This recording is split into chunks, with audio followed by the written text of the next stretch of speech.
Notre projet s'intègre dans un EPI et porte sur l'étude du karst. Il a pour principal partenaire le Parc national des Cévennes. Une étude hydrogéologique du Causse-Méjean sur 4 ans a été lancée, avec pour objectif de mieux en connaître les écoulements d'eau, d'estimer les ressources en eau qui pourront répondre aux besoins futurs des habitants du Causse et des Gorges, et à savoir comment préserver la qualité de cette eau.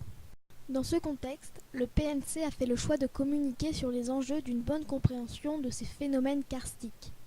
Dans le cadre d'un partenariat avec le collège, il a été décidé de réaliser des maquettes pédagogiques, outils de communication. Le club sciences du collège de Florac s'est lancé sur la problématique « Comment déterminer le cheminement de l'eau d'une zone de précipitation à une source ?» Pour cela, nous avons étudié les phénomènes karstiques, l'usage de l'Arduino, et réalisé une maquette pédagogique qui illustre la méthode réelle qui permet de déterminer les liaisons entre résurgence et zones de précipitation en surface. Étape 1. Connaissance du terrain et problématiques. Intervention d'une technicienne et d'un chargé de mission du PNC en classe pour présenter la réalité du terrain. Quelles sont les roches en présence sur notre territoire? Que produit l'eau sur le calcaire et vocabulaire du karst? Étape 2. Quelle maquette réaliser pour répondre aux problématiques? Demande du Parc national des Cévennes de réaliser des maquettes pédagogiques pour sensibiliser la population sur les phénomènes karstiques. Lancement de 2 projets. Maquette pour l'identification du vocabulaire lié au karst avec pilotage d'une tablette Android. Projet de classe de 5e. Maquette illustrant la méthode permettant d'identifier le cheminement de l'eau d'une zone de précipitation à une résurgence. Club Science.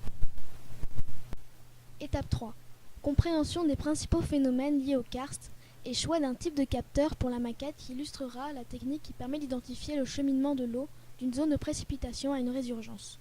Brainstorming du groupe pour identifier les principaux phénomènes liés au karst et répartition des tâches. Choix des matériaux et du capteur pour la maquette. Familiarisation avec l'Arduino qui pilotera le capteur de couleur. Le cycle de l'eau. Relation pression-débit.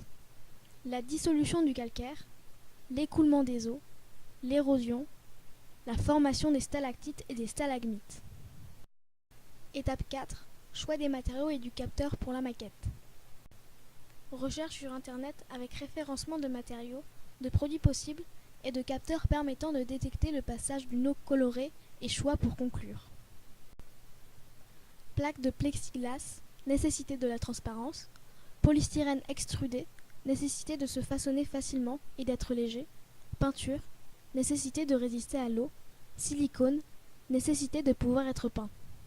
Capteur de couleur, TCS 3200, documentation riche sans être trop chère. Étape 5. Familiarisation avec l'Arduino qui pilotera le capteur de couleur TCS 3200. Réalisation de différents TP sur l'utilisation simple de l'Arduino. Étape 6. Étude en parallèle par petits groupes de différentes parties. Après avoir choisi le capteur de couleur TCS 3200, nous avons cherché un programme déjà fait pour le modifier de façon à répondre à notre projet. Il nous fallait un moyen de détecter le passage d'une eau colorée dans un contexte particulier, épaisseur d'eau de 1 à 3 mm. Nous avons choisi d'utiliser un colorant bleu avec une certaine concentration de colorant pour que la couleur soit suffisamment visible.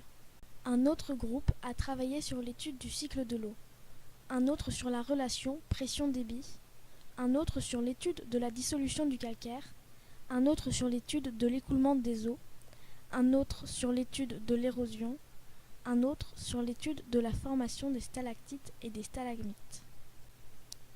Et nous en sommes à la phase finale de la réalisation de la maquette avant de pouvoir faire les tests de fonctionnement. Les enjeux. Le karst est sensible aux pollutions. Il est important de bien délimiter les compartiments dans l'aquifère et de définir le temps que le milieu mettra pour absorber une perturbation et à retrouver son état initial. Ces connaissances nous permettront de choisir les mesures de protection à prendre, ainsi que les protocoles à suivre en cas de pollution. Ce dispositif, ainsi établi, ne pourra être efficace que si tout le monde se sent concerné.